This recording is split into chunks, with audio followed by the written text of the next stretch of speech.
আমরা সবাই যেই অবদানটা রেখেছি বা ভূমিকাটা রেখেছি এটা নিশ্চয়ই কোনো স্বীকৃতি বা কোনো প্রাপ্তির জন্য আমরা রাখি নাই। আমাদের দুটো প্রত্যাশা ছিল। একটি ছিল যে ফ্যাসিবাদ বলে যে জিনিসটা, সেটা যার উপর ভর করেছে তার কাছ থেকে আমরা ফ্যাসিবাদকে আলাদা করতে পারছিলাম না। যেমন আপনারা জানেন, সাপ যখন বিষ থাকে, বিষ আলাদা, সাপ আলাদা। বিষ নামিয়ে ফেললে সাপের আর কোনো মূল্য থাকে না।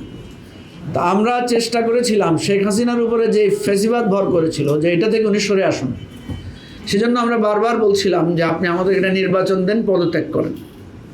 তার কাছ থেকে সেই বিষটা, তার উপরে যেই স্বৈরাচারটা ভর করেছিল সেটা থেকে তাকে আবার স্বাভাবিক জায়গায় আনার, ওই যে সাপের বিষ নামানোর আমরা চেষ্টা করেছিলাম। যেহেতু পারি নাই, সেহেতু আমাদের কাছে মনে হয়েছে এই সাপকে মারা ছাড়া এর আর কোনো বিষ হয়তো নামবে না। তা আমরা সেই সাপকে, সেই স্বৈরাচারী সাপকে আমরা সবাই মিলে রক্ত দিয়ে, জীবন দিয়ে, একাত্ম হয়ে আমরা পরাজিত করেছি। এখন বিষ তো একটা সাপের থাকে না, বিষ তো আবার অন্য সাপের মধ্যেও কী হতে পারে, সংক্রমিত হতে পারে। এমনও হতে পারে, পৃথিবীতে এমনও আছে যে যারা ওঝা, যারা সাপের বিষ নামিয়েছেন, বিষ আবার তাদের মধ্যেও সংক্রমিত হয়।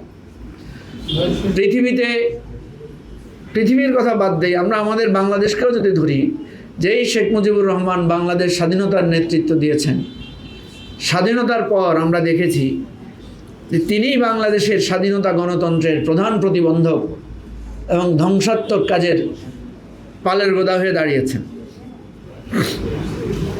সেজন্য আমাদের প্রথম কাজ হচ্ছে, আমরা যারা জুলাই অভ্যুত্থানের অংশীদার ছিলাম, আমাদের মধ্যে যাতে কোনো ফ্যাসিবাদ সংক্রমিত না হয়, এই বিজয়ের অহংকারে আমরা যাতে নিজেরা ফ্যাসিবাদী হয়ে না যাই, সেই চেষ্টা আমাদেরকে করতে হবে। এবং এটা যদি আমরা করতে পারি তাহলে আমাদের একটা প্রাথমিক বিজয় অর্জিত হবে।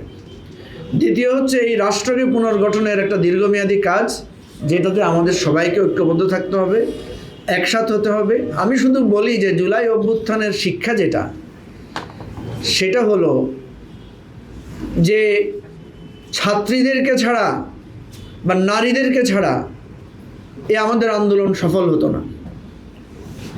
এই আন্দোলন আলেম ওলামাদেরকে ছাড়া সফল হতো না। এই আন্দোলন, এখানে যারা আছেন, এই যে ছোট ছোট ক্যামেরা নিয়ে আমাদের যে সমস্ত ভাই বোনেরা আছেন, যারা আমাদের মনে আছে সেই কারফিউর সময়, সেই কঠিন সময়ে পুলিশ যখন আমাদেরকে চারিদিক থেকে ঘেরাও করত, আপনারা আমাদের সাথে থাকতেন বলে পুলিশ আমাদেরকে মারতে একটু দ্বিধা করত, কারণ জানে যে আমাদের এই আহত হওয়ার, নির্যাতিত হওয়ার ছবিটা আপনারা হয়তো ধারণ করবেন। এই ভয়ে আমরা অনেক নির্যাতন থেকে রক্ষা পেয়েছি।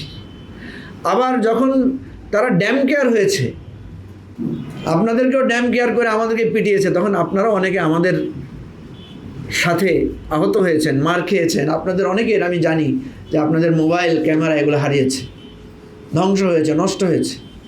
সেজন্য আজকে যেভাবে আমরা আলেম ওলামাদেরকে নিয়ে একটা এই যে ধন্যবাদ জ্ঞাপন বা কৃতজ্ঞতা প্রকাশের অনুষ্ঠান করেছি, একটা প্রতীকী, ঠিক আমরা আমাদের এই সাংবাদিক বন্ধুদের, বিশেষ করে যারা সোশ্যাল মিডিয়া অ্যাক্টিভিটিজের সাথে বেশি জড়িত, বেশি কাজ করেছেন, কষ্ট করেছেন, দৌড়াদৌড়ি করেছেন, রোদ বৃষ্টি মাথায় নিয়ে আমাদের ডাকে সাড়া দিয়েছেন, তাদেরকে নিয়েও আমরা একদিন অনুষ্ঠান করব এবং সেদিন আমরা আপনাদের কথা শুনবো, আপনাদের সেই দিনগুলো শুনবো, কীভাবে কষ্ট করে দিনের পর দিন আপনারা এই ঝুঁকি নিয়ে কাজটা করেছেন।